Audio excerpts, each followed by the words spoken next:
everyone, and welcome to the Start Your Term with GC Students event. My name is Carl Allery. I am a student at the Privy Council Office and event manager at the GC Students Network. I will be your moderator for today. Today, I am speaking to you from the traditional and unceded territory of the Algonquin and Anishinaabe Nation. You might know it as the National Capital Region. I encourage you in turn to think about the presence of the Indigenous peoples, past and present, who calls these lands home. Today's topic is your future and how to start your student term within the Government of Canada. Make sure you take full advantage of the tips and tricks you will learn today from our experts in human resources. Throughout this session, please ask your questions in the Q&A function on Zoom. We have a great presentation and valuable information to share with you today. But before, please note that the cameras and microphones are disactivated. Today's event will be recorded and made available for viewing afterwards. For any questions, just use the Q&A function. And finally, to improve your viewing experience, we encourage you to disconnect from the VPN if possible. If you are experiencing technical problems, it is recommended to relaunch the webcast link that has been provided to you. Please note that today's theme revolves around taking advantage of your student contract and the benefits of networking. Enjoy the ideas, and please note that all the content is available online on our GC Student wiki page. Let's start by presenting my team. I'm very happy to be joined here today on the panel by Priyanka and Audrey-Anne, co-chairs of the GC Students Network. GC Students is a group under the Fellow Youth Network that's dedicated to provide students a stimulating work experience in the Government of Canada. We are also joined by the amazing Alexa, our communications manager behind the scenes. Priyanka and Audrey-Anne, would you like to introduce yourself by telling us a bit of a funny story that happened to you during your last student contract? Absolutely. My name is Priyanka Sharma. I am joining you today from the National Capital Region, which is the traditional and unceded territory of the Algonquin and Anishinaabe peoples. My pronouns are elle, she, her. I'm so happy to be here today. I can't believe it's already February. And I do have, it's not from when I was a student, but it's kind of a lesson learned that I'd like to share with everybody. This morning, I had the opportunity to do this presentation in my second official language, in French. And it was definitely an experience and something that was a little bit out of my comfort zone. And I only really started practicing my French with my wonderful colleague Audrey-Anne just recently when I became a full-time employee. So I really encourage you as students to start learning your second language right now, and put yourself in situations like I did this morning in something that will encourage you to speak French. You're probably better at it than you already know, or your other official language if it's English. If your first official language is French and you're attending the English session, great practice for you. That's another thing you can do. So those are things that I wish I did as a student, and I'd like to share with all of you today that it's so useful to put yourselves in these types of situations and step out of your comfort zone. Thank you, Priyanka. And what about you, Audrey-Anne? Hello. So yes, my name is Audrey-Anne Racine. I'm an HR advisor, a human resources advisor, at Employment and Social Development Canada with Priyanka Sharma. We are working on the student file, and we are also, and I am also, the co-chair of GC Student. My pronouns are elle, she, her. I come from the National Capital Region, which is on the unceded territory of the Algonquin Anishinaabe people. I also have a funny story about second language, because my second language is English. And during my first student contract, I was working at Indigenous Service Canada. And my role during summer was to update our contact list. So basically, I was calling all the organization to make sure we had the right information in our list. And it was my first experience working in my second language, and I was struggling. I can't say that I'm no longer struggling with that, but I was struggling with the letter A, E, and I. So basically, I was spelling their name, and I had like a little sticky note near me to make sure I was pronouncing the letters well. And at the end of this task, it was really at the end of the summer, I realized that I was also mixing J and G. So I had to go through the list and make sure the letter were the good one. So just to say that it's so important to practice your second language, and I was able to learn my second language with the GC. And my current struggle for this month will be to pronounce February. So it's just important to practice and just to laugh about your mistake and learn from it. That is so true. Yeah. And J and G are definitely a struggle for a lot of francophones like us. So I relate on that. All right. Now is the time to start your term with GC students. Let's begin with resources for new students. Priyanka? Thank you, Carl. So I'd like to welcome all of you to the start of your term, and we're welcoming you from the GC Students team. So we're really happy to be here to kind of support you through the beginning of your term. If this is your first term, you're going to be bombarded with lots of resources and tools that you can use. If you're a returning student and this is your second or third term, welcome. We have new resources for you, new tools for you, some really useful information that I think can be helpful throughout your career as a student with the GC. So I want to start by talking about some onboarding tools that we have, some new student resources that we have that you can actually access by scanning the QR code on your screen. There is an orientation presentation that you will find on this page. It's something that's super generic, super useful. We do encourage you to look into the onboarding tools that your department has. Some things might be different in a few departments, but what GC Students is doing here for you is compiling all the information that'll be useful no matter where you are.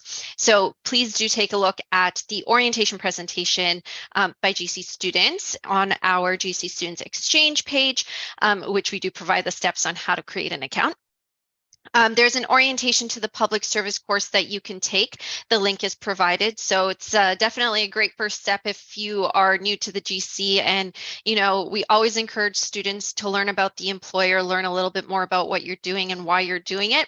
Great way to start. It's important to understand your conditions of employment as a student worker. So take a look at what those conditions are, understand them. If you do have questions, we encourage you to ask your manager, your supervisor, or any other HR representative who might be able to help you. And compensation for student workers. We do know that there's often a lot of questions about compensation, and there are experts in compensation who can help you, but there's also resources. So we urge you to look at those resources. Our GC Students Wiki page is filled with links that'll share that information with you, guide you to the right spots, give you the right contact information. But yes, we know it's a common topic that students often ask about. So do take the time at the beginning of your term to familiarize yourself with all this information. Thank you, Priyanka. I wish I had access to these compiled information when I first started. It would have been very useful. Let's talk now about taking advantage of your student contract. What are the benefits of working for the Government of Canada? Well, I first want to talk about the aspect of serving Canadians in uncertain and high stakes, in a high stake environment, basically, both at home and abroad. Challenges such as post-COVID recovery, digitization of services, diversity and inclusion, reconciliation, are all big topics that we hear all the time. And us as workers in the Government of Canada have a privilege to work on. Very interesting files. Then working for the GC is also a career to match your passion, whether you're interested in social justice issues, international development, healthy living, marine science. There is a domain in the GC for everybody, and I mean everybody. The GC is such a diverse workplace, you won't believe the different jobs and opportunities that there is in the GC. Some of the other benefits, I'll let Priyanka talk about a bit more. Thank you, Carl.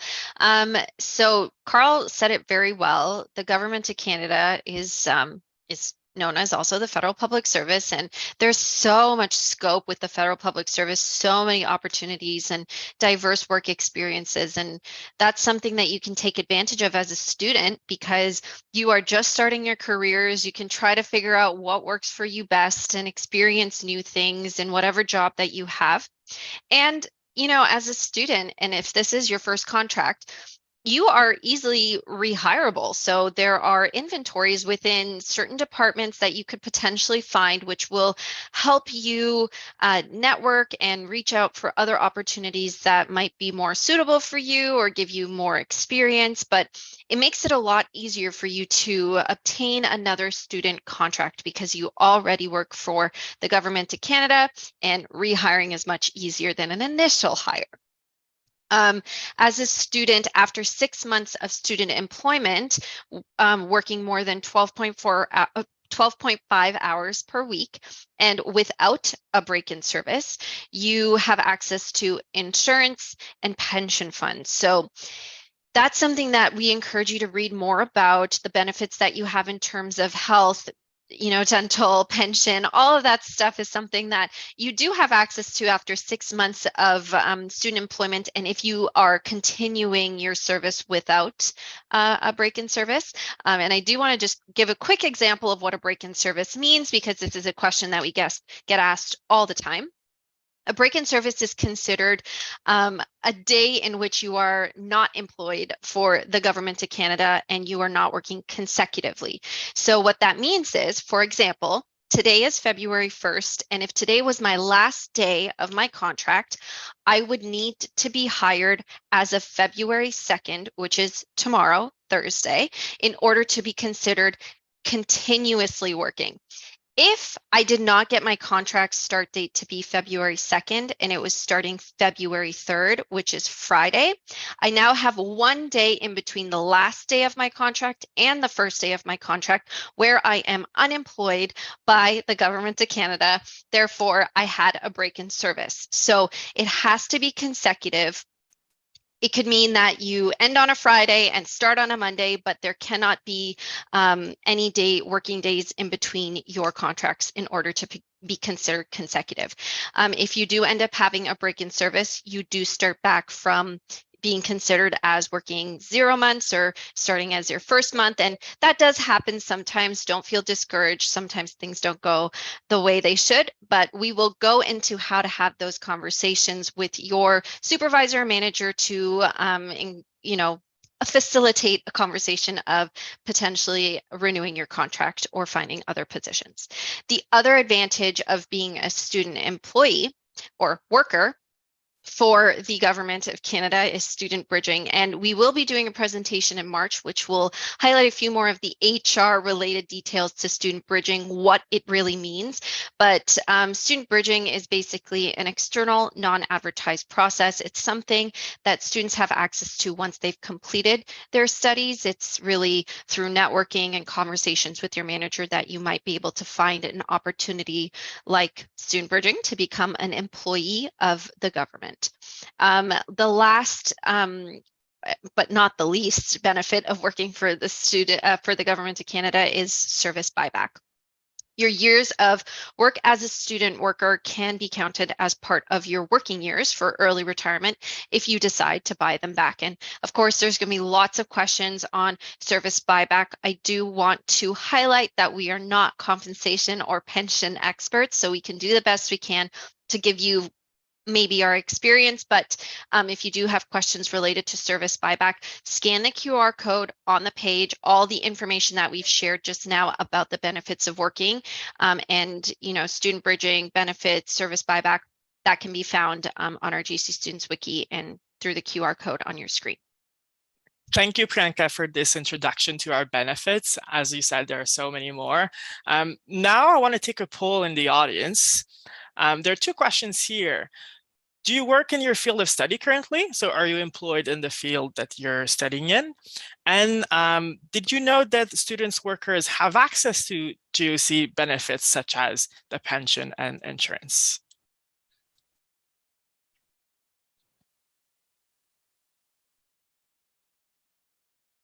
I'll give you some time to answer the polls here.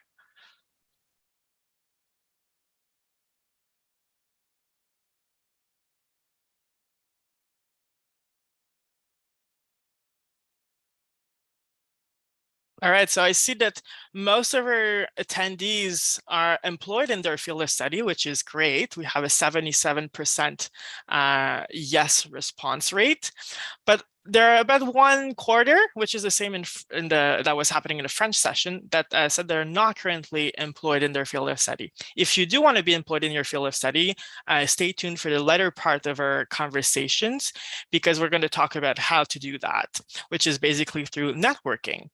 And then we have the majority of our attendees that say that they were not aware that they had access to the GOC benefits.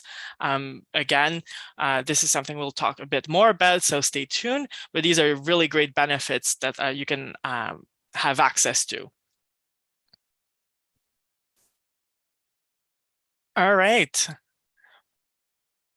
Awesome. Okay, so like Carl said, we'll go into the Build Your Network portion of the presentation. Building your network is one of the most important things you could do for your student career, your future career, the end of your career. It's really just something that you should keep with you at all times. So I'll talk a little bit more about networking, but I do want to highlight here how we have Indigenous student employment opportunities and highlight how the GC is really a diverse workforce. So the Indigenous Student Employment Opportunity, also known as ISEO in an acronym, is a program for students hired into the public service who self-identify as Indigenous under the Federal Student Work Experience Program. The program includes events and culturally tailored onboarding process, workshops and support services, mentoring sessions, and networking opportunities for students and hiring managers. Participants can also join the National Indigenous Student Circle, founded by Indigenous students for Indigenous students who are currently working, have worked, or want to work for the Government of Canada. So we do have the Facebook group and the GC Collab group that will be shared with you. For information about the ISEO, you can also contact the Indigenous Center of Expertise team at the email provided. But that's one of the programs that I wanted to share. There's also the Employment Opportunity for Students with Disability, also known as EOSD as an acronym. The Government of Canada is committed to reducing barriers that may prevent students with disabilities from fully participating in the labor market and developing and acquiring the skills they need to work. The Employment Opportunity for Students with Disabilities is a program for hired students who self-identify as having a disability through the Federal Student Work Experience Program. The program includes trainings and mentoring programs, events, and support services for students with disability. Again, there is the contact information on your screen.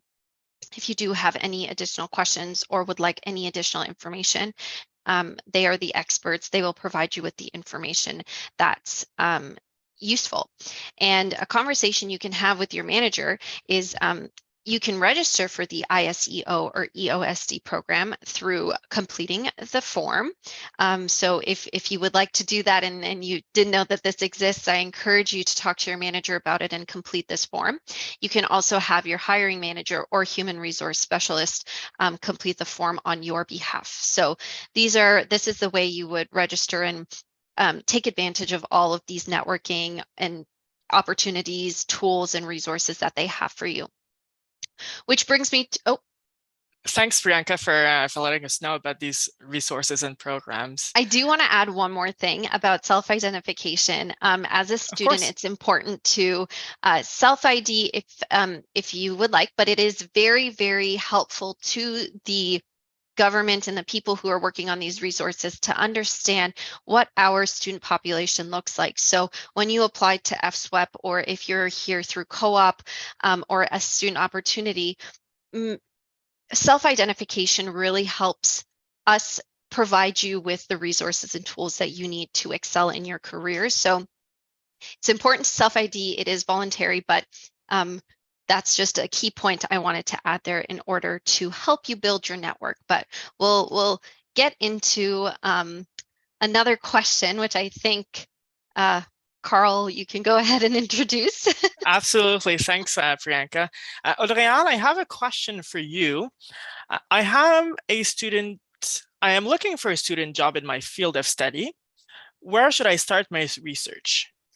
I think it's a super good question that a student can ask themselves, because as a student, your goal is really to find a position where you can have a student bridging. So as just for as a reminder, but after your first student contract with the government of Canada, you can network to find another job in your field of study.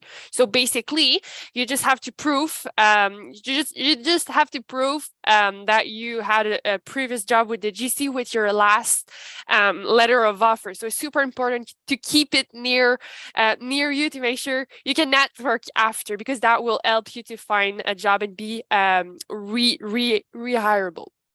And again, for student bridging. So basically, if I really answer your question, if you're looking for a student job in your field of study, the first thing you have to know is what is your occupational group. So basically, in the Government of Canada, we have different occupational group. I am in the PE group. Priyanka is also in the PE group. We are working in HR, in human resources. So we are HR advisors under the PE group.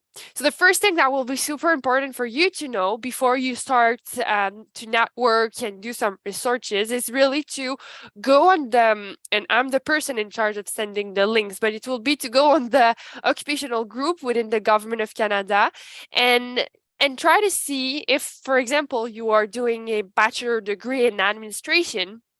You go on this website and you can type admin in the searching bar, and it will show you the occupational group that might interest you.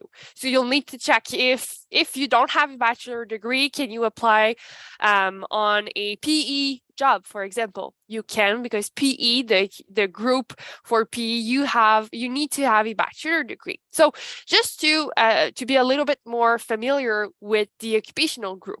And then when you want to network, you can contact, let's say, human resources advisor if you want to have a job in the PE world, and network with them, and we'll give you more tips and tricks on how to network. But LinkedIn, that's a super great platform, GC directory, things like that. We also have a Facebook group that will launch today after this event, so you can join the GC student Facebook group, and that will allow you to network with hiring managers. So I know we'll share more tips and tricks on how to network, but really first step is really to plan the start of your career by knowing what will be your occupational group, and that will really help you to start networking with the hiring managers. Thank you so much, Audrey-Anne. And Priyanka, how can I start my career at the GOC after my student job? That's a great question. And that's something that we touched on just a few minutes ago about student bridging. All student workers who have previously had a student contract with the Government of Canada are eligible for student bridging, which is an external non-advertised process. And we know that the question comes up to be, well, how do I find a student bridging opportunity? Where are they posted? Well, this is truly done through networking. The first tip I'll give you is make sure you keep open communication with your manager in regards to student bridging and the fact that you might be interested. Student bridging is for those who are about to graduate from their program and could potentially be eligible for a full-time position if that's available. In order for a manager to be aware of that, you need to let them know that you are planning on having a career with the Government of Canada. And if they don't have a position available for you right after you're done graduating, they might have contacts that they could reach out to or connect you with other people who might be looking for a student to bridge into a full-time position. So that comes down to how you network, where you connect, and Audrey-Anne has given some key points on how you can connect through LinkedIn. We also have a Facebook group, which we will provide you with the link to closer to the end of the session. But joining Facebook groups and platforms where student jobs are posted or other opportunities are posted are a great way to kind of stay connected with what's available within the GC. We also mentioned there are some inventories that are available for students to add their names to. We do have a list of the inventories that are available on our wiki page, so you can scan the QR code and it'll take you right there. It's a great way to just keep your name there so that when a department is looking to hire or rehire a student or potentially have a student bridging opportunity, your name is in that list and could potentially be advertised to a bunch of hiring managers. Don't put all your eggs in one basket. It's a great saying that Audrey-Anne has gotten me to say, but I truly believe that. Expand yourself, apply everywhere, network everywhere, connect with as many people as possible because you never know. Sometimes opportunities come your way if you know somebody. So that is one thing I want to share is that is how I got my current job was through networking. I did get bridged into the government, but I was able to move to ESDC because of how I networked and the connections that I had and was fortunate enough to find an opportunity where I could work here. So that opportunity, I would like to say, came to me. I did not apply for it. It was something that I was fortunate enough to have run into. So those are the types of things that could potentially happen to you if you do grow your network. We talked a little bit about ISEO and EOSD. So if you're graduating ISEO participant, you can register for the Indigenous Career Pathways. If you are graduating EOSD participant, you can register for the Virtual Door to Talent with Disability. Again, these are all things that you can find on our wiki page. So I encourage you to go visit the page because it has just so much information. That is so true. It's really a great place to find all of the information. I want to talk, before we jump into the networking part, I want to talk about learning resources I wish I knew when I first started my first job in the government. Let's begin with mentoring. Mentoring is a practice of advising and guiding someone through their professional journey, whether it's about competencies, skills that you want to develop, how to do that, your long-term vision about your career. A mentor can really help you construct and structure this vision with you. There are many opportunities and occasions to find mentoring resources. I encourage you to go on our wiki to check that out. And then also networks and networkings. Networking is also done through our GC communities and networks. There are so many of them. We're only one GC students. There's a federal youth network. There are also diversity networks that are super great. I recommend that you go check them out as well. And then some more perhaps academic or learning resources we can talk about. The Federal Youth Network has great resources that they put out throughout the year. They have their career boot camp, which serves young and beginning public servants. It gives them the basis basically of starting a career with the right tools and the right skills in the public service. They have their virtual learning series where you can learn more of that. They have in-person learning days as well, so it's not just virtual. There are some happening across Canada. You can go check them out very soon. There's one in the NCR on the 13th of February, but there are some throughout February and March as well. And then finally, there's the Canada School of Public Service that offers great courses on a variety of topics, whether it's reconciliation, introduction to public service. You also have mandatory training that you're probably taking there already. So I encourage you to check the other non-mandatory courses. These can be great additions to your learnings as well. But first, let's take a second poll. Are you interested in starting your career in the GOC after graduation? And then the second question I'll ask you, do you know the occupational group, the professional level, in which you would like to start your career in? I'll give you a little bit of time to answer these.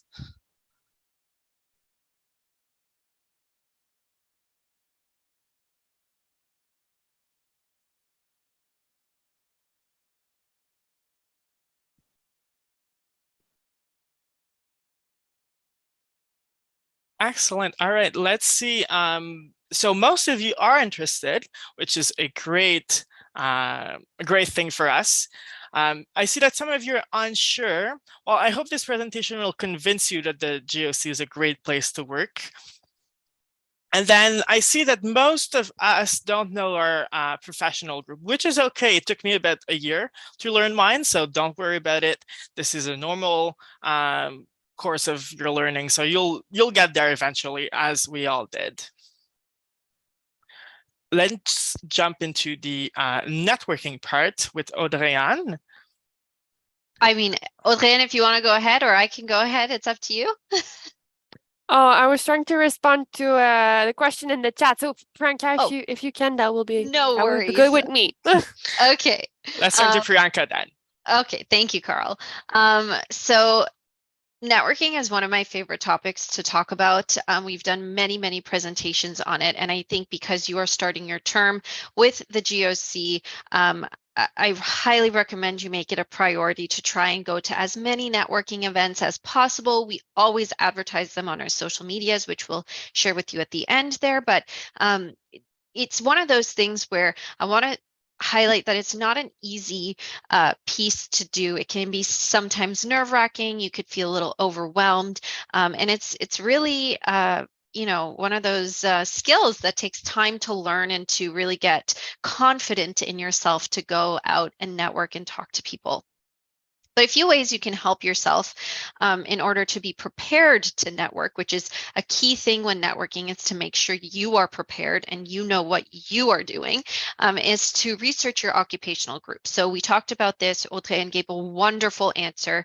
We do have a presentation in March that will help you figure out what your occupational group is. But if you are just starting with the government and this is your first term here or second or third, it's a great time to have a conversation with your manager to understand what your work is about, what occupational group you fall under. You can do a little bit of research by yourself. And if you're in first year of university or second year of university, and maybe even third and fourth, if you're unsure with what you want to do, researching different occupational groups within the government of Canada can help you decide what you want to do with your career. For example, I studied psychology and I had no idea what I wanted to do with my career. I did a little bit of research myself. I figured out what occupational groups I, feel like I'm interested in. And then the first thing I did was I went to look at what the educational requirements were for those positions. As soon as I knew what the educational requirements were, I went and did a little bit more research on what types of jobs are offered within those classifications. As a student, you now have access to the internal jobs.gc.ca platform. So you can go into that, you can filter your job search by classification and see what types of jobs are posted, what duties are, let's say, for example, in a PE role, which is a human resources advisor, an AS role, which is administrative services, or whatever it might be. You can go in and really look and understand what types of jobs are offered there. The second piece, which we talked about, was the Facebook group.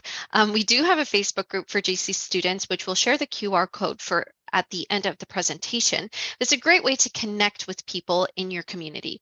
Networking is building your own community. You're finding people you can relate to, people who will help you find your passions, or people that might inspire you. So connecting through platforms like Facebook groups is a great way to meet people that also work in the GC who might be in your position. We also encourage you to use a platform like LinkedIn if you do have that. It's a platform we use all the time to post opportunities for networking or events such as this one. So it's a great way to kind of stay informed of what's going on. And networking is one of those things where you want to be involved in all these little pieces because it's going to help you keep those connections, maintain the connection with the people you are meeting. So finding a social media platform like a Facebook group is a great way. Look for Career on Marketplace on GC Connects, but I'm going to leave that to Carl to give a little bit more information on the next few points. Absolutely. Thanks, Priyanka. So GC Connects, if you're not familiar with the platform, this is an internal social media that we have at the GC.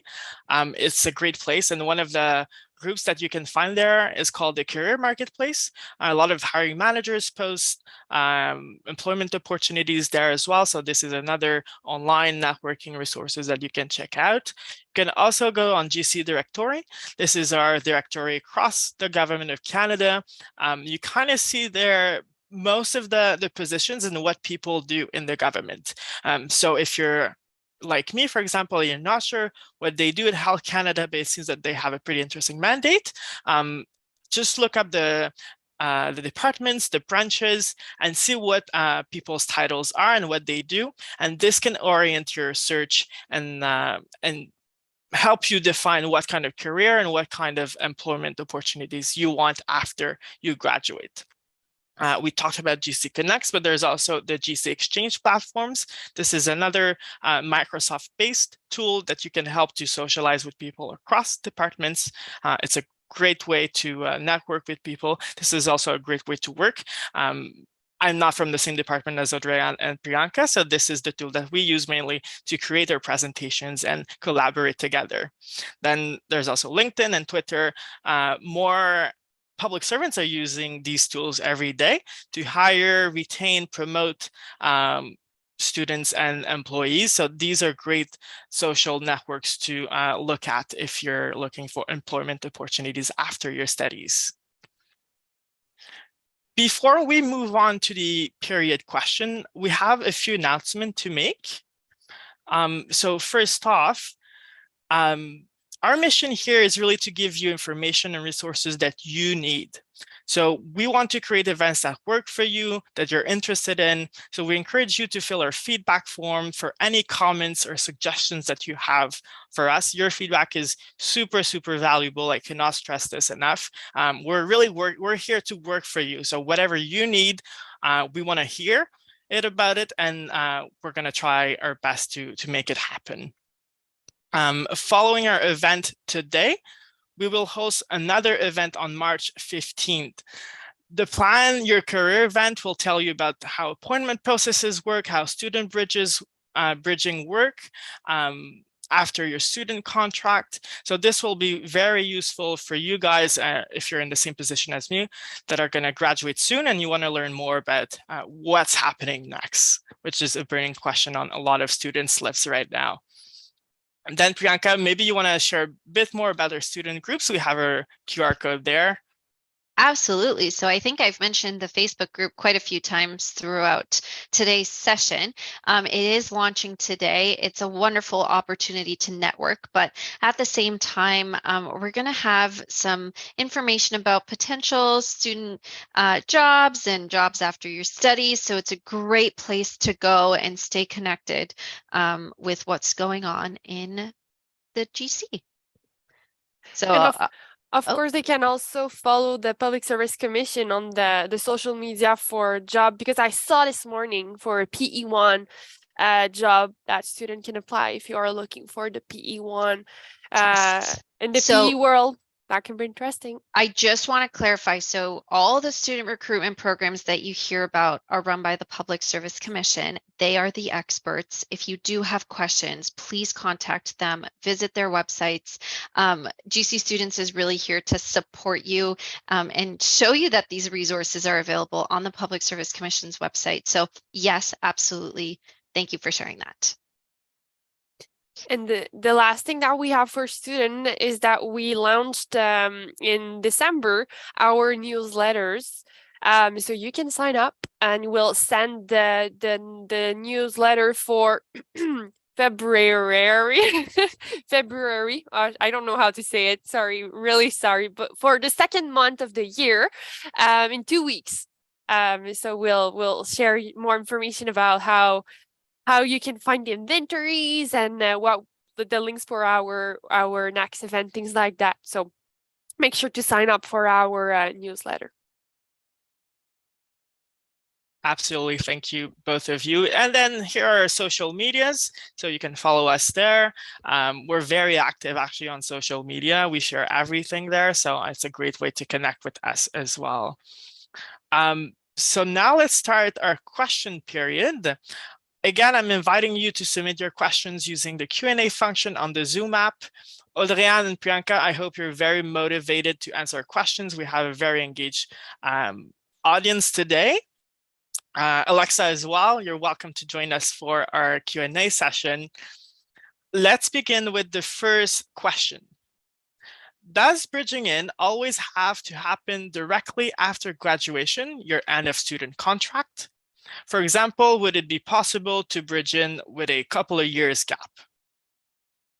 So the answer to that is no, you do not need to be bridged in immediately after you're finished your student contract or school. But the idea of student bridging is that you are working as a student, you have the experience of working in the federal public service, and we want, you to have the capabilities of applying that knowledge that you gained as a student in your position as a full-time or part-time employee, depending on the position that you are bridged into. For example, if I was to be bridged in 5 years after being a student, I could have probably lost all of my knowledge on what the federal public service is about, what the mandates are, what the goals are.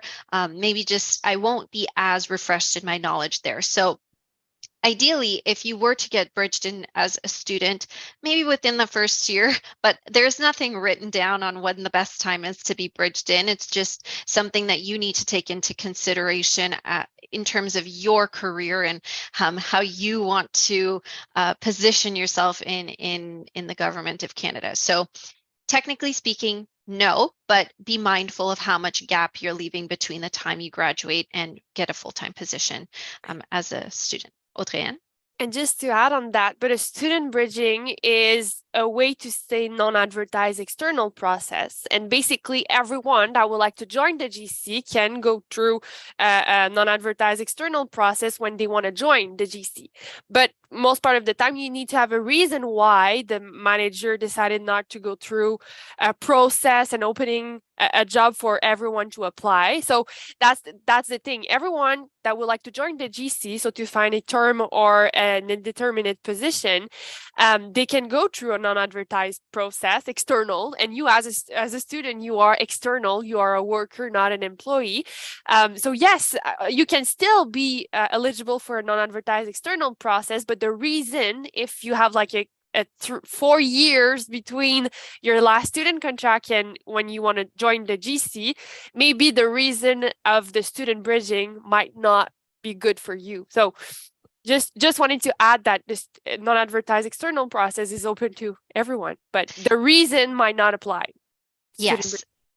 I think, and this is a great segue again into saying that we really encourage you to take part in the Plan Your Career presentation, because that will really help you understand what it means to be what a process is when it's external non-advertised or internal non-advertised, or, all those types of terminologies that we use day to day in the government. So just keep that in mind. If you're deciding, if you want to go to the Plan Your Career, you should go. It'll really help you. Thank you both for these amazing answers. We'll stay on the topic of bridging. Do students have to bridge at a specific level, for example, SP5, or can be a topic of negotiation? So can you negotiate the position you're going to be bridged in? Great question. I know all of us are looking to advance in our careers as fast as we can. It's great, and we should always keep that energy up. But every time you think about an employment opportunity, you have to understand that there are essential qualifications that you have to meet. So, for example, if there's a student bridging opportunity at the SP5 level, the first thing your hiring manager is going to do is make sure you meet the essential qualifications and you meet the merit criteria of that position, if that is something that you do meet. Negotiation of a position is really, do you meet those essential qualifications? Can they justify that you can be capable of doing this job? If they can justify it, and if you know that you can do it, and that's something that they can prove that you can do, I don't see why you wouldn't be able to have a conversation with your hiring manager to say, hey, here are my capabilities. Can you evaluate me and justify why I might meet the capabilities of an SP5? In our position, maybe more of like AS2 to an AS3 versus kind of thing. The other point I want to put out there is, don't try to advance too fast in your career. You want to start off and really experience what you're doing now. Not to say that you shouldn't push to achieve things faster, but you want to be good at what you do. So that means spending a little bit of time at, a lower level for maybe, a few months, few years, whatever it might be, to gain that experience and be really solid in your fundamental knowledge about that position, so that when you do advance in your career, you can excel at that job. You don't want to be stuck in a position where you applied, you got a higher position, and then you're stuck where you're kind of like, well, I don't know the fundamentals of this position, so you're not performing to the best of your abilities. So set yourself up for success, not for failure. But it's a great question. And this really comes down to, how do you communicate with your manager? Because really, having an open communication, your manager is there to support you in the decisions that you make with your career, and they might be able to help guide you on what level might be best for you to be bridged into so that you are successful in your career. So just take those things into consideration. But it's a wonderful question, because all of us have it. All of us have goals, and we're all, aspiring to do great things. So we just need to be mindful of, are we prepared for what's to come? But great question. These are great words of wisdom. I think, I just want to ask Audrey. No, I just wanted to say that unfortunately, you cannot negotiate your experience and your skills because of the essential qualification. So that was the only thing to keep in mind, that you have a position because of your experience. And I got bridged in as a PE1 because I was not able to show my knowledge and my experience in the HR world for a PE2 position. But because I worked as a PE1 for a year, after I was able to show that I was meeting the essential qualification for a P2. So experience, that's the key. I want to add one more key thing. As a student, you have an opportunity to create a work plan with your manager or supervisor. This is one of the key things that I wish I knew as a student, which I highly recommend because I use it every day in my job now, is that I have a learning plan with my manager to make sure I'm excelling in my career the way I want to excel. So they're supporting me in what I want to do and how fast I want to move up the chain, if that's what you want to call it. But we have a learning plan. We know what courses I need to take. You can do the same thing as a student. Figure out what courses you need to take, figure out what you need to do to gain the experience to be eligible for whatever position might be available as to you as a student bridging opportunity. But a work plan is very, very important. Thank you both for these great words of wisdom. Do you have any advice for those of us who are not located at the NCR, which is many of us, considering bridging on when the terms of hybrid work and other circumstances are still uncertain? So the return to the office is definitely a hot potato topic. But for those in the end outside of the NCR who these circumstances might be blurred even more, do you have advice for students that are experiencing these changes?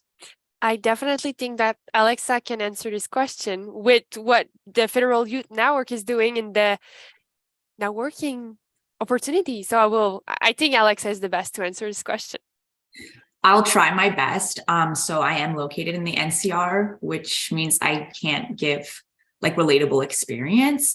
That said, the Federal Youth Network gets these type of questions all the time. We have a lot of resources about it, and Priyanka talked about it during this presentation, but reaching out on socials and reaching out through your networks, expressing what you are looking for and your concerns, and people will reach out and help you out. So for example, if you are concerned about being in the region and getting bridged, if you're not in the NCR, I would go into one of the GC functional communities on Facebook, which I can put the list in the chat. It's on our GC Wiki, and go to the appropriate one and just express your concern and maybe some advice. There's a ton of public servants on there that will respond. And yeah, maybe networking, the old-fashioned way. So another kind of trick, it's old-fashioned though, I don't know if people still do this, but when you go on jobs.gc.ca and then there's an ad for position, you can go to the bottom and sometimes there's a contact. You don't even have to apply for the position to ask that contact questions. It's just the HR for the department. And you can ask are there opportunities, blah, blah, for me being outside, stuff like that. It does require effort on your part, but totally worth it. And you don't know unless you try. So that's my advice. I don't know if anyone else wants to add. That is so true. And I mean, it comes down to a conversation with your manager as well, right? I used to work in Montreal prior, and I was working in an office that had a lot of employees outside of Montreal as well, in the regions of Quebec. So that was an issue that we had to deal with all the time. And the great thing about hybrid work is that you're not necessarily needing to be located in the region anymore. Now, there are changes related to that, so we'll see what the future brings, but definitely have a conversation with your manager about your concerns, and they'll be there to guide you. Like, this is not their first time at the rodeo. Your manager will tell you what's the best course of action. That, along with the Federal Youth Network resources, I think you're really set up for success there. Let's move on to another question. Should you be telling your boss if you're thinking about switching departments, or should you wait until you have an opportunity in hand first? That's a good question. It is a really good question. And I think that's a very nerve-wracking conversation to have. I've been in that position before. And the advice that I want to share with you today is really have open communication with your manager. I would probably recommend beginning to talk about, the experiences that you're obtaining within your current department, to see if you can maybe better have more relevant experience, if that's what you're looking for. The idea with that would be that if you're going to a different department, because you're not getting the relevant work experience in your current department, having that conversation with your hiring manager or your supervisor might be able to help you rejig your role a little bit. They might be able to say, oh, okay, well, if you're not getting the experience you're looking for, here's how we can fix that. The second thing is, your manager's there to support you. So if you're getting another opportunity in another department and it's, more suitable for you, and maybe it's more relevant to your field of study, letting your hiring manager know that is not a bad thing.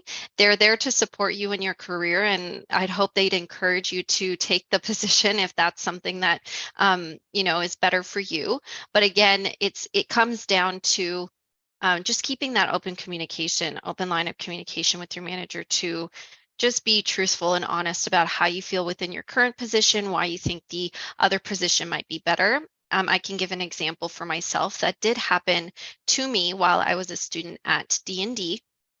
And I was pretty clear with my hiring manager that I was being offered another opportunity. But of course, they wanted me to stay. And so they offered me another working opportunity that was more relevant in what I liked. And it encouraged me to stay with the Department of National Defense until I was bridged in as a student. So it really just comes down to how you want to handle the situation. If you feel comfortable talking to your manager and letting them know that you have another contract that you might potentially would like to take at another department, that's your choice. If you feel that you would like to wait to share that until you have something in your hand, you can also do that. But my tip would be being truthful and having open communication with your manager. That is very true, and it happened the same to me, and that's what ended up happening. That, I think, shows the importance of a learning plan, amongst other things. Let's stay on the topic of talking to your manager here. And there's a question in the chat about, especially in the IT field perspective, they're wondering if we have future employment chats with managers or more team leads, because in the IT field, from this person's perspective, it is mostly, they're mostly in touch with their team leads. And I want to say that this is true for me as well, although I'm not in the IT field, because my hiring manager happens to be a deputy secretary at the Privy Council office, and they're very busy people, so I never get to talk to them, essentially.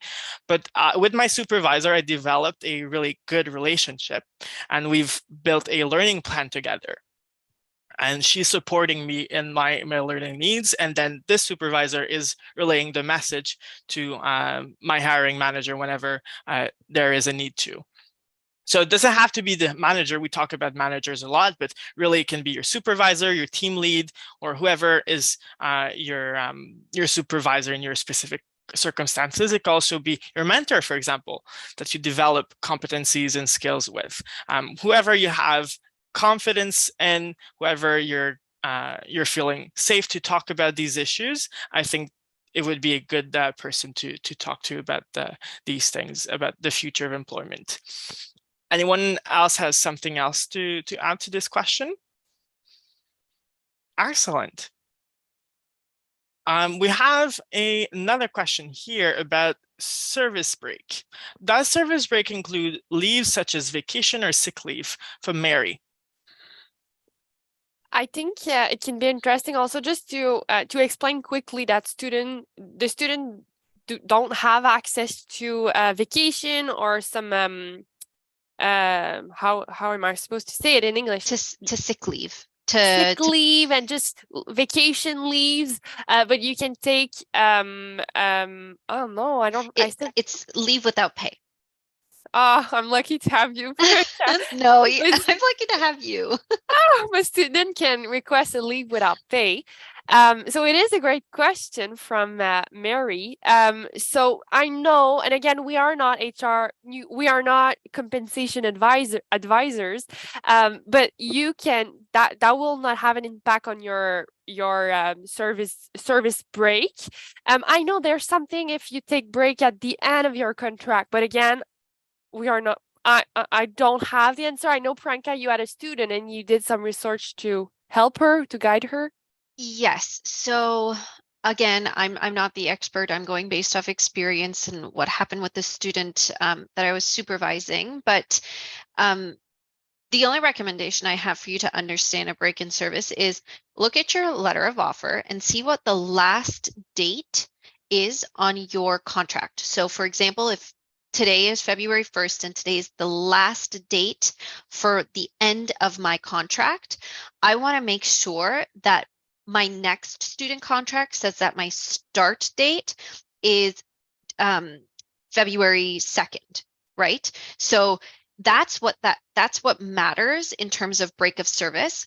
If you decide that you're not going to work on the first day of your contract, which is February 2nd, because you're not well or you have to take leave without pay, you still started your contract on February 2nd. That is what your letter of offer says. So if you do ever have questions about break-in service, just take a look at what your letter of offer says in terms of,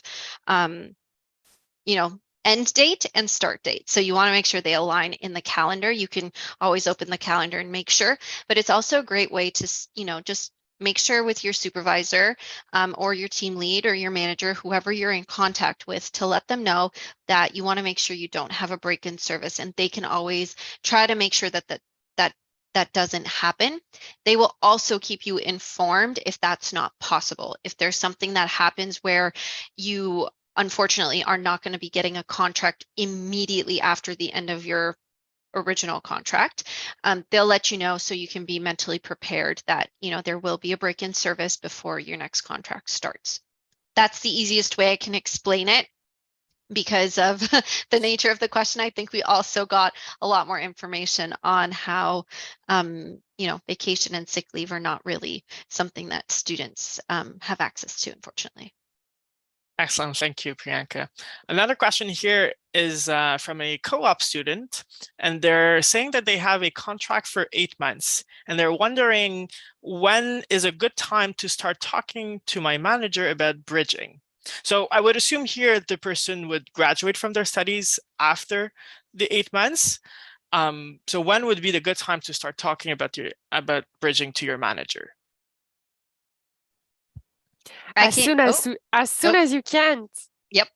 As soon as you can. So I think that it's nice for a manager to know that their student want to stay, that the student want to stay with the government of Canada. So why not? Why not telling them right now that you have an interest to start your career within the GC? Again, we mentioned it a little bit earlier in the presentation, and in order to be bridged into a position needs to be available.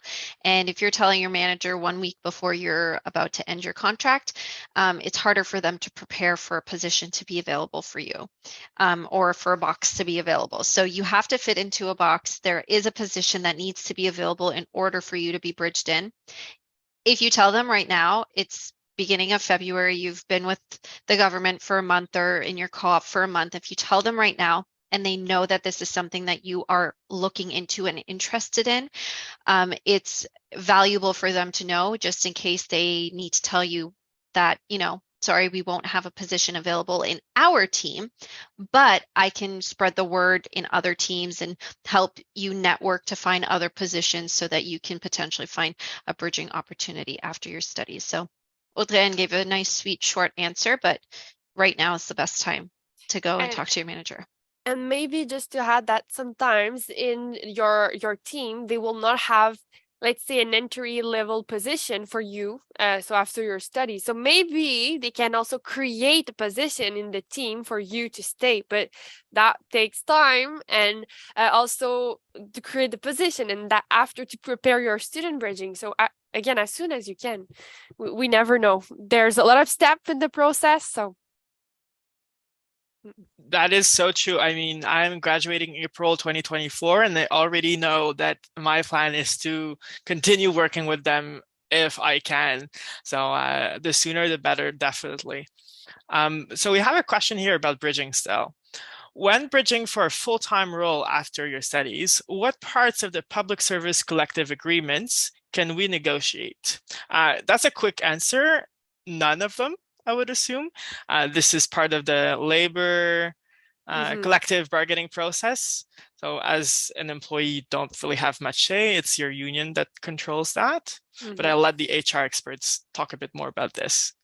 Again, we are not expert in compensation, but when you start your career as a real public servant, and when I say real public servant, is just that as a student worker, or if you are on a casual contract, you are a worker, you're not an employee. But when you join the GC for the first time, again, on a term or indeterminate term, you can negotiate your salary. So let's say when I was a student, they offered me a student bridging. So the bridging is allowing you to start as a real public servant. They offered me a PE1 job, but I was able to negotiate my salary step, let's say. Is it how I'm supposed to say it, Priyanka? My salary step. But because they offered me an indeterminate position, I was not comfortable to negotiate my salary, and like I didn't have the experience to show, I deserve the second step, let's say. That's the only time in your career where you can negotiate your salary. It's really when you join for the first time the government of Canada as an employee. Yes. Excellent. We have a question here about service break still. I'll just address it quickly before we move on. If your contract ends on a Friday and starts on a Friday, that is considered continuous employment. So if you're not working, like weekends don't count, basically. Working days. Yeah, working days is the key word. So and there's a thing with holidays. But the human resources advisors or assistant working on your reemployment or your rehiring are aware of that, and they have some tips and tricks to make sure that the holiday will not affect your continuous service. Yeah. I do want to just add, because I know service a break-in service can be a little bit stressful, and if you don't understand it, you might feel like you need to know everything about it. Just know that there are HR advisors that are there to support you, your supervisors there to support you. The idea is to know that this could happen, that there could be a break-in service. So it's just more, we're informing you to go and talk to your supervisors to ensure they know that you want to have a continuous service and that you're interested in renewing your contract. The biggest thing is that you have to let your supervisor, your team lead, your manager know that you want to continue working as a student, so that they're aware that you want to renew your contract, because they will not come to you most of the time. Sometimes you have to go to them to let them know you're interested. And that's where service break comes into play. So I know there's lots of questions about break-in service, and don't stress too much. It's great that there's the understanding, but there are people who understand this, who know how to, make sure that this doesn't happen to you. Just it's more of an awareness aspect. So don't worry too much about a break-in service. In my opinion, just be very clear that you want to extend your contract, and if that's a possibility, talk to them now about it so that they are aware and they can adjust and see if that's something that they can offer you. Excellent. Thank you both very much. We have a question here. What are your opinions on the idea that once you enter working in the government or the public service, it's hard to explore other sectors, such as the private sector, for example? Is it hard to go into the private sector after you've been working in the government? We are new public servant. We are, and I mean, it's really hard to say if it's more difficult to join the private sector from the government or vice versa. I know people ask that question all the time. I think it really comes down to your experience, what experiences you're gaining within the current job. Make sure you're taking advantage of every new experience that you can obtain from your student position, because I think it's applicable in a job anywhere. If you want to join the public or private sector, do a little bit of research on what's required to join the private sector, see what they're looking for, and see if you can obtain those experiences within the government. But it's really hard to, I'm going to let Alexa jump in right now. Okay, thank you, Priyanka. I was just going to say that I know two people that was in government, left government to go to private sector, then came back to government. So I can't give advice from personal experience, but I know from them, what they told me is it's harder to come back into the government because you have to kind of start from scratch. You have to apply it through processes and do the whole thing. That said, my advice would be have connections before you leave the government if you want to explore private sector, so that if you do want to come back, it will be easier for you if you have already connections that could facilitate the process of you coming back, instead of you having to do it the hard way, which is from the beginning. And you know what I'm talking about.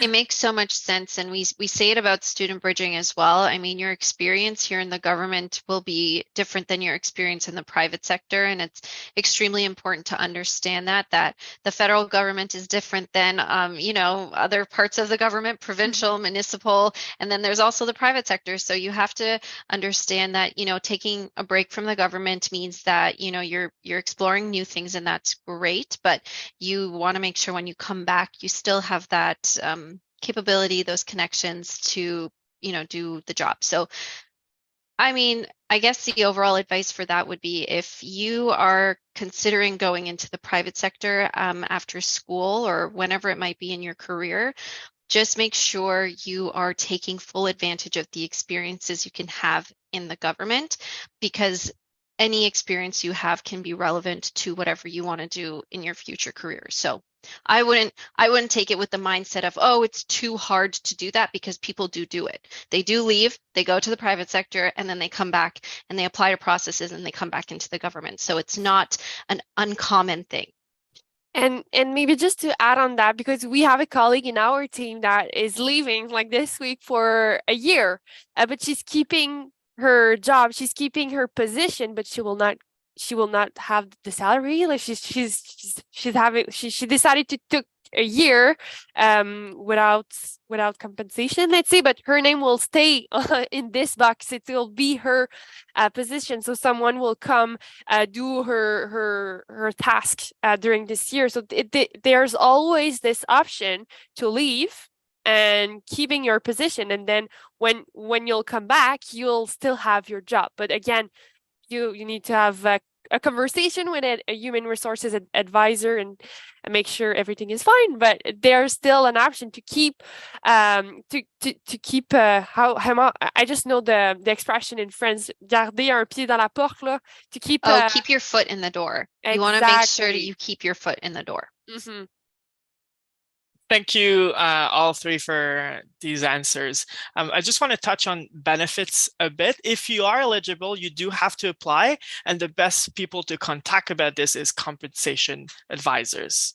The Adrian? dental entrance, the dental benefits are mandatory. So you can go on your GC Pay, it's called My GC Pay, and you'll see if you have access to the dental care. We also have a wiki page explaining how you can enroll for the health benefits. You'll see step by step how you can see that, and if you are eligible, of course. Thank you, Adrian, for completing the answer. We have a comment here. I am on a 8-month term working for DFO. I hope you're liking it. That's a great department. I'm trying to connect my university mates and share information on how to apply for government co-ops. What is the best way to do that? Priyanka, maybe this question could be targeted to you, how we're recruiting external students. For sure. I mean, with working as a student in the government, there are only a few ways that you can initially start with the government. It has to be through the Public Service Commission's recruitment opportunities for students. So that could be the Federal Student Work Experience Program, co-op and internships, or the Research Affiliate Program. So those would be the 3 doors to kind of first step to getting into the government. And your question specifically about co-op opportunities and how you can kind of connect schoolmates. Well, the piece there is first, you need to make sure that the co-op office is aware that you are, signed up for a co-op, have a discussion with your co-op advisor, because they will be the ones to kind of help you navigate what is relevant experience and good experience for your co-op term. We do have a website, the the Federal Public Commission, the Public Service Commission. Oh my goodness, all the acronyms so mixed in my head. The PSC has a website for co-op and internship, which I urge you to visit, and we can share that link in the chat because it'll help you kind of figure out what the steps are. So there's no way of saying to your buddy, hey, I can get you a job as a co-op in this group. That's not how that works. There's a process that needs to be completed, and those steps include visiting the Public Service Commission's website to get the information on what co-op means in the government, and talking to your co-op office to see if that's a relevant experience that'll work for you. But actually, I do want to point to Audrey-Anne because I think you have a little bit of experience with co-op yourself, maybe that you could share. I don't know if it's relevant, but... Oh, it's true, mon Dieu. I'm currently doing a co-op for my master degree, but that was really a conversation with my manager. I was able to find this co-op opportunity, so I presented my manager a project that I can work on for my co-op at school.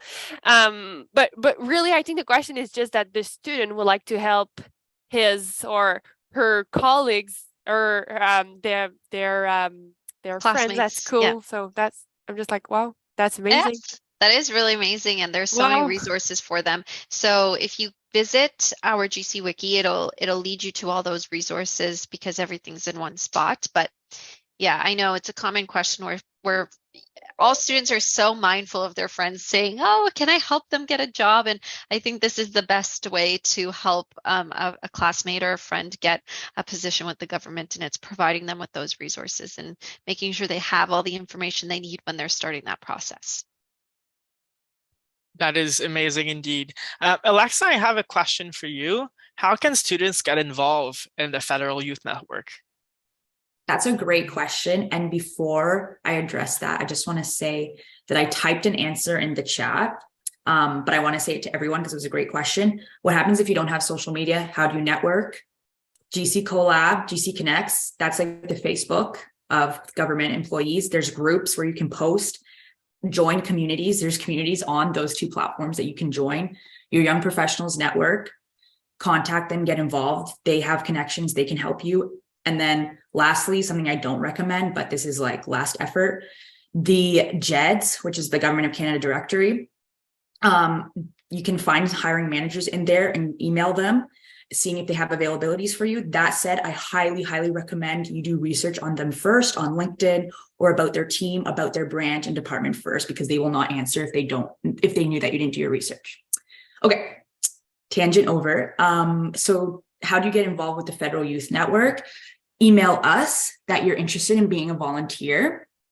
And if you mean involvement, like not being a volunteer and just, attending our stuff, email us and say that you want to be part of our distribution list. And we will send you all sorts of events and programming that are happening. We also have some learners that like to put notifications on every time we post on social media so that you know what's up. And you can always direct message us on social media saying, hey, this event looks cool. How can I help out? And we're here to help you out too. So don't hesitate to ask us anything that you need. And we'll see what we can do. I'll put the info in the chat for everyone. Thank you. Thanks, Alexa. Here a question about official languages. So where is it? Here. Do you have any tips for how to advance in your career in the government of Canada as a unilingual person, whether it's only French or only English? Both can apply. That's a great question, and I'll touch on that because I do want to make it clear you don't have to be bilingual to work in the government of Canada. There are English essential positions available. There are French essential positions available. So if you are looking to, advance in your career in your, language of choice, whatever your official first official language is, you can find opportunities on jobs.gc.ca for unilingual positions. That said, from my experience as somebody who is in a unilingual position, I am in an English essential position. I have I don't need to learn French for my position. I don't need to know French for my position, but it is beneficial for my career because I am capable of communicating with other individuals who might not know English, and I'm capable of giving the services that I'm providing to everyone because I'm capable of doing it in my second official language. When I do presentations such as the one I did today, I was capable of having somewhat of a conversation this morning with students and connecting with them. So if anything, learning the second official language will just really help you increase your network. It'll help you increase your ability to communicate with people outside your team, other clients, other members of your organization who might not know, another language. So this is just a few things that I've learned from my experience of being an English Essential employee for my entire career, and I've not been in the government for a long time, but I've learned very much that it is highly beneficial to learn your second official language. It takes time, it takes effort, but it's so rewarding at the end of the day to know that I can do my job the best I can in both official languages. And I can be confident that in the future, if I'm stuck in a position where I need to speak in French, I can do so confidently. So that's just my opinion on that. But of course, you can apply to higher level positions that are English Essential or French Essential, and you would just have to look for those opportunities. Absolutely. Thank you, Priyanka. I have a question here that I want to address myself because it really speaks to me on a personal level. I've been in your situation before, and it goes like this. How not to get discouraged throughout your work contract. This is my second position as a student with multiple other casual contracts at the GOC. I have never been given the resources necessary for advancement except for this session that I found on my own. Well, first of all, congrats for finding this on your own. I know it's not easy. Sometimes we're not always the first results that come on Google, but kudos to you. The process has been very slow, difficult, and tedious. So what I can recommend to you is don't get discouraged. I've been in your situation. I'm still somewhat in your situation. And the best way to go out of this kind of whole is to first create your own work plan. If you don't have the managerial support to do that, create your own. There are tons of resources, as we talked about, courses that you can take. Identify those that you want to take and write this on a paper on a structure. We do have a template of a work plan on our GC wiki. I've used that myself multiple times. And then network. The way I've got to moderate this event today with my colleagues, my now colleagues, is through networking. I met Audrey-Anne a couple of months ago, and then we've been working on events together, and I'm using now this role as event manager for GC students to even further my learning outside of my my regular tasks at work. So if you're not acquiring the skills and competencies in your regular jobs, or you're not acquiring enough, networking is the second best way to go fill those gaps that you're missing right now. Not sure if anyone else has something to add. Priyanka? I do. I was just looking for my unmute button. Your answer was wonderful, Carl. I do want to add that there are inventories that you can apply to from other departments that might be able to offer you another position that might be more suitable for you. And I encourage you to go do that, because although you're in a current position, you might be able to, sometimes it takes time to find what's the best fit. And that's kind of the best thing about being a student, is you can move around and figure out what works best for you, where you fit in best. And those are things that take time to figure out. I know I share the same experience as you and Carl, and maybe some other students out there, where I didn't know what I was doing at the beginning, and I felt like things weren't going the way I'd hoped they were going. But follow the first two steps that Carl said. Look for other opportunities if you feel this is really not the best opportunity for you. Because you are a student, you do have opportunities to apply to other inventories that are offered by some departments within the government. So go ahead and do that. That's the only thing I wanted to add, but I think you covered the rest.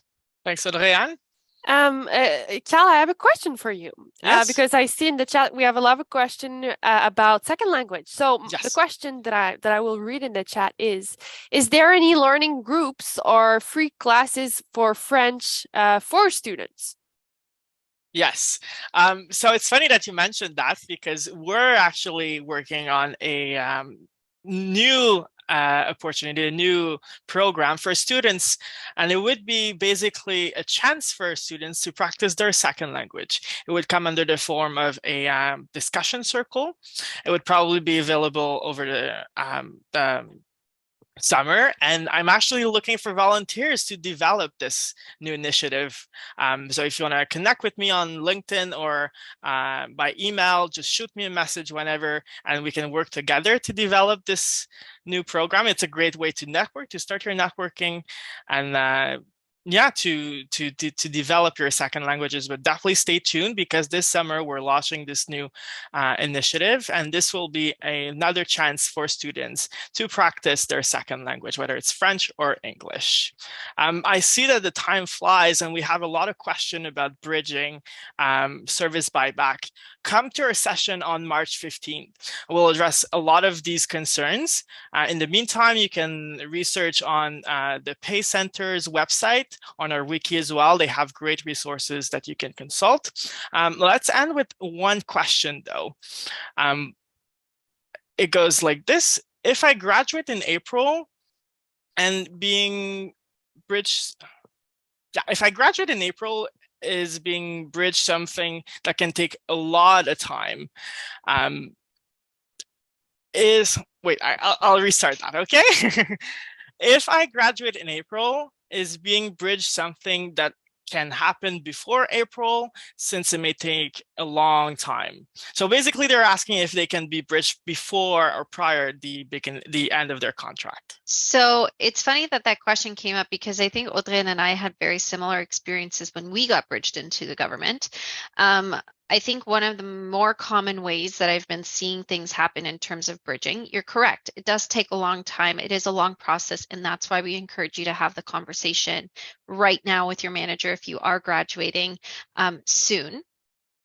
it can take a few months, and usually what happens is you need to prove that you have a specific education requirement a lot of the time for a position. And if that is the case, you will need to complete your studies before you are bridged into the position. And show your diploma. And show your diploma. That is correct. And what happens there is that you don't get your diploma until after April. So usually that in-between time sometimes is covered through a casual contract, which is a 90-day contract. And what will happen is you'll finish your student employment, you might start a casual contract. And during that time, that's when, you can prove that you completed your education, you can show your diploma, and they can fully complete the bridging process.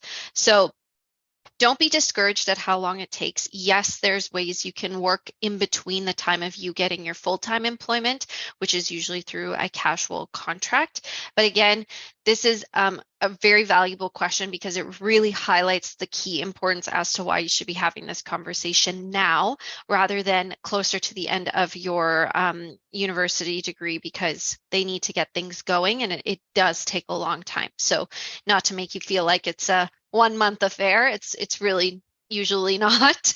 It can take some time, and both Audrey and I have been through that same process of we graduated, we did a casual contract, and then we were bridged into full-time employment. Thank you so much for this information. And with this, it concludes our event for today. On behalf of GC students and the Federal Youth Network, I wish to thank you sincerely for your participation today. Great questions. I'm sorry I couldn't get to them all, but definitely consult our resources and come to our event on March 15th. We'll address some of those as well. Thank you, Audrey-Anne, Priyanka, and Alexa for your participation to the Q&A. Really appreciate it. And to you, I will say, see you soon. Thank you, everybody. See you in a few minutes in the networking session, right? That is true. Yeah, you can join us on the virtual networking session as well. The invite is in the invite that you got already. See you soon.